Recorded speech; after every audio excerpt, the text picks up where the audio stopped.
बहू की जादुई लाल साड़ी।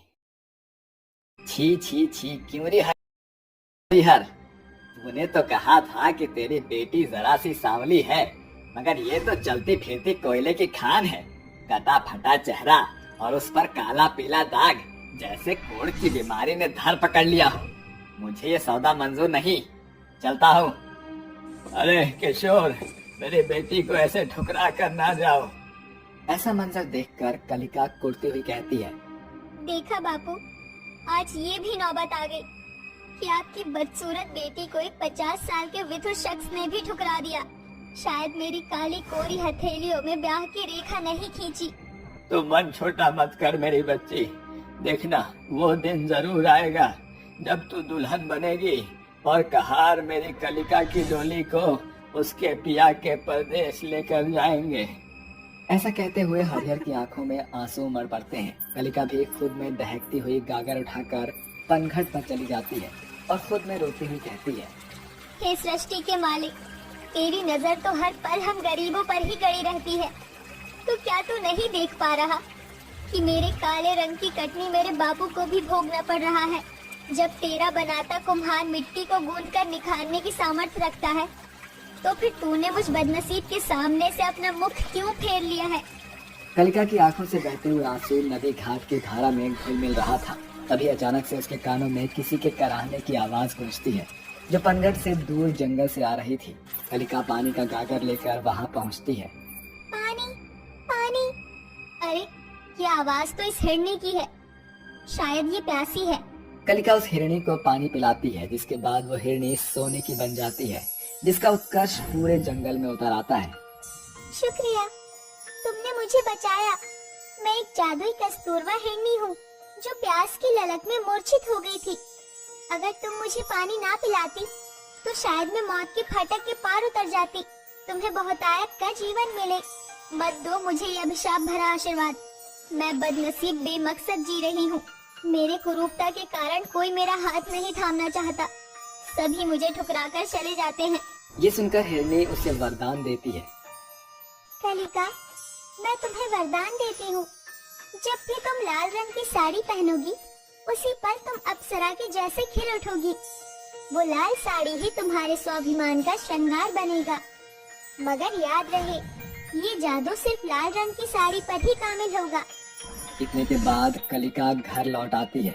कुछ दिन बीतने के बाद सागर अपनी माँ सत्यवती के साथ उनके घर आता है। कलिका लाल रंग का एक सूट पहनकर जैसे ही शीशे के सामने खड़ी होती है, तभी बदसूरती की बदला छटने के साथ उसका चेहरा दूधिया चांद के जैसे चमक उठता है और सागर कलिका की खूबसूरत रूप में खो जाता है।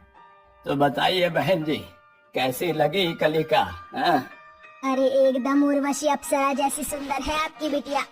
अब तो बस गाजे बाजे के साथ बारात लेकर द्वार पर आएंगे। कुछ ही दिनों बाद कलिका सत्यवती की बहू बन जाती है और अगले दिन सुबह कलिका नहा धोकर लाल रंग की साड़ी पहनकर जैसे ही आईने के सामने खड़ी होती है, उसके सर के बालों से लेकर पाँव के नाखून तक सुनहरी रोशनी इठलाती हुई उसके रूप को सुंदर बना देती है। शुक्रिया मेरी जादुई लाल साड़ी, आज फिर तुमने मेरे काले चेहरे को सुंदर बना दिया। बहू, अरे ओ कलिका बहू, आई माँ जी। बहू जल्दी से सास के पास आती है। अरे वाह बहू, इस लाल साड़ी में तो तू लाजवाब लग रही है। मेरे तो भाग्य ही खुल गए जो तुझ जैसी खूबसूरत बहू के पाँव मेरे घर आंगन में पड़े। चल जल्दी से खाना बना दे, सागर दफ्तर जाने को है। जी माँ जी। बहू खाना बनाने में जुट जाती है, मगर मन ही मन वो जादुई लाल साड़ी का धन्यवाद करती है। शुक्रिया मेरी जादुई लाल साड़ी, आज तुम मेरे तन पर हो, इसलिए मुझे अभागन को ससुराल में इतना स्नेह मिल रहा है। ऐसे ही दिन बीतते जाते हैं। बहू अपने ससुराल वालों के साथ घुल मिलकर रहने लगती है, मगर सास के मन में बहू का हर रोज लाल साड़ी पहनना खटकने लगता है। अरे कलिका बहू, शादी का 1.25 महीना बीत चुका है, मगर तू हर रोज लाल साड़ी ही क्यों पहनती है? माना कि लाल साड़ी सुहागन की पहली पसंद होती है, मगर कभी तो फैंसी रंग पहन लिया कर। जी ठीक है माँ जी। उस रात सास और पति के सो जाने के बाद बहू खुद से बोलती है। इतने पतझड़ के बाद तो मुझ बहू के जीवन में खुशियाँ बसंत बनकर आई थी। अगर मैं लाल साड़ी नहीं पहनूंगी तो मेरे चेहरे का जादू टूट जाएगा। मुझे घूंघट में अपनी बदसूरती को छिपाना होगा। अगली सुबह कलिका हरे रंग की साड़ी पहन लेती है, मगर उसका काला रंग उभर चुका था। तभी नींद से जगा हुआ सागर कहता है, अरे कलिका, इतने सुंदर चेहरे को लंबे चौड़े घूंघट में क्यों लुकाए हुए हो? वो सागर, आज मेरा उपवास है, इसलिए मैं घूंघट में ही रहूंगी। सागर आसानी से कलिका के झूठ मूठ की बातों में आ जाता है। तभी सास बहू पर तीखे ताने का अंगार बरसाती हुई बोलती है, अरे क्या बात है कलिका बहू, आज अचानक से तुझ में इतनी लोक लाज कहाँ से आ गई, जो इतना लंबा चौड़ा घूंघट चढ़ा लिया? तुझे इस घूंघट में घुटने की जरूरत नहीं। सास की बात सुनकर बहू के हाथ पांव फूलने लगते हैं और वो मन ही मन कहती है, अब क्या करूं? अगर ये घूंघट हट गया तो मेरी बदसूरती बाहर आ जाएगी। नहीं माँ जी, बहू तो घूंघट की ओर में ही शोभा देती है। बहू बड़ी सफाई के साथ सास के सवालों से बच निकलने की कोशिश करती है, मगर सास बहू को शक भरी निगाहों से देखती है। दिन गुजरते जाते हैं और जब कभी बहू जादुई लाल साड़ी पहनती है तो उसके चेहरे पर खूबसूरती का नूर उतर आता है और उस दिन उसे अपना चेहरा छिपाने की जरूरत नहीं पड़ती। दूसरी ओर जब भी बहू किसी और रंग की साड़ी पहनती है तो वो खुद को घूंघट में छिपाती फिरती है। तभी एक दिन की बात है। क्या हुआ माँ, आप किसी गहरी चिंता में डूबी हुई हो? अपने बेटे को नहीं बताओगी? पता नहीं बेटा, पर दूसरे दिन बहू बदली बदली सी लगती है।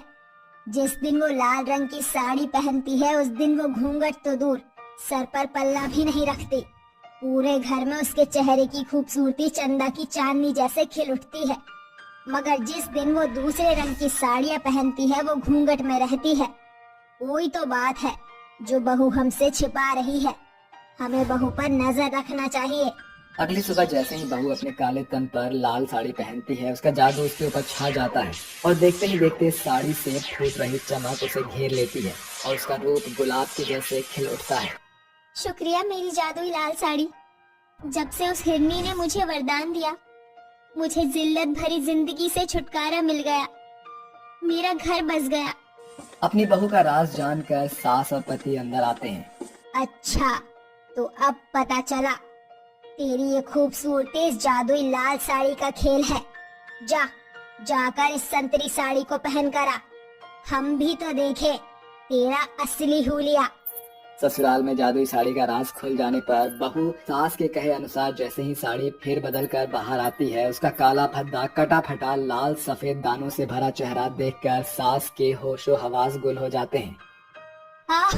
नहीं नहीं, मेरी बहू इतनी बदसूरत नहीं हो सकती। माँ जी, यही मेरी सच्चाई है। कल मुही करम जली, निकल जा मेरे घर से। छल्ली झूठ की आड़ में नाता जोड़ा है तूने हमसे। मैं क्यों मार रही हूँ उस बेचारे को? जरा देखो उसकी आंखों से बहते हुए आंसू को। माना कि कलिका सुंदर नहीं है, मगर वो मन की मैली नहीं है। उसने एक बहू की जिम्मेदारी भरपूरी से निभाई है, कभी ओछापन नहीं किया उसने। बेटे की बातें सुनकर सास की बातों में घुला जहर मिट जाता है और उसका मन पसीज पड़ता है। बहू, मुझे माफ कर दे। तेरे रूप के बोझिलता में ऐसी भर गई थी कि तेरे मन की हालत जांच ना सकी। तू हम पर जान छिड़कती है, मगर मैंने तेरे एक रंग रूप के आधार पर एक पल में तुझे झिटक दिया। मैं सास बनने में चूक गई, मगर तू मुझे इसी सूरत में स्वीकार है। तू मेरे घर आंगन की तुलसी है। इस तरह अंत में सत्यवती अपनी बदसूरत बहू को उसके सच के साथ स्वीकार कर लेती है। मगर आज समाज के सूबेदारों के सोच के कारण हर घर का आंगन झूठी सुंदरता और शोभा में इस कदर सिमट चुका है, जहां कलिका जैसी कितनी ही बेटियां मायके में दिन काटने को आतुर हैं।